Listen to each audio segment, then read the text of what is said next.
Jam world, yo. Just kidding, guys. You don't know me, I'm an artist. But it's time for our FiWi Culture segment. And this week, it's gonna be an artist. And that artist is no other than Richie Stephens, who scored a massive hit with a cover of the American song Maniac 30 years ago. And Bounty Killa was featured on the track. Richie breaks down the backstory behind that song in our FiWi Culture segment. Check it out.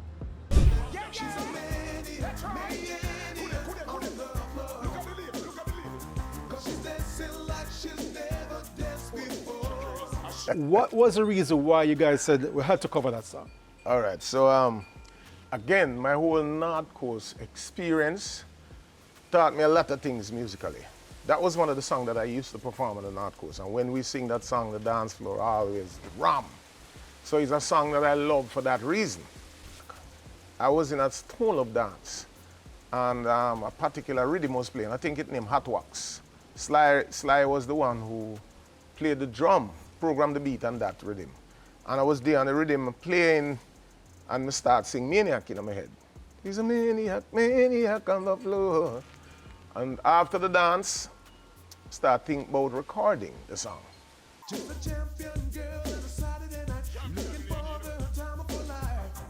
Nothing in this world wouldn't phase her at all. The idea was crazy, to take such a fast rock song and slow it down into dancehall was kind of unheard of. So anyway, knowing how Lenky stay, I chose him to play on it because him is a man who won't question the crazy idea. I'm going to just play because I like them thing that people just never understand me. There are a couple of people in the studio. Some people, they vibe it, some people now move at all because it just sounds probably different to them. But they didn't know that my idea was to take it to the baddest young artists them time. They're very hardcore, that would make it so different, like we're from two different worlds. Me with the balladeer kind of approach, and then Bounty Killa would come now with the hardcore edge. Anyway, tell them up me, the puzzle, just the way out them a bubble out them, tell the wine is like the most it cause trouble, and to me feel me would have take on a double. The song was an instant hit. It just runway. Like when it played on the radio for that same weekend, it was a big hit all over the place. You know, dub played like rice grain, everybody wanted to have dub and there's excitement and thing. But it really started out in the dancehall. Dancehall is the only place that you get a 100% natural reaction from the people who are supporting the music.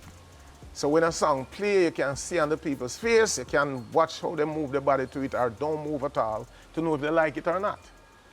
She a wine like a waistline, a cable, one man tied and the other one the Lenky is the one who played the piano, all of the piano parts.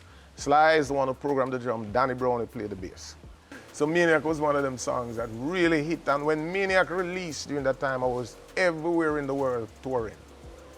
Europe, Japan, all over the Caribbean, all over the US, all both, brother. So it did very well for us.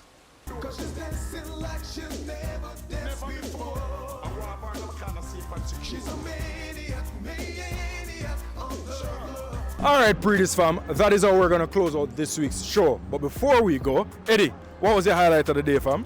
The highlight of my day was definitely trying pie for the first time, courtesy of our Pan the Fire. Yo, man, nah lie, it tough. Make sure you link up Omario for place on the orders. Zane, I'm Naldo. This is Eddie signing out of Half a Tree. Big up on yourself.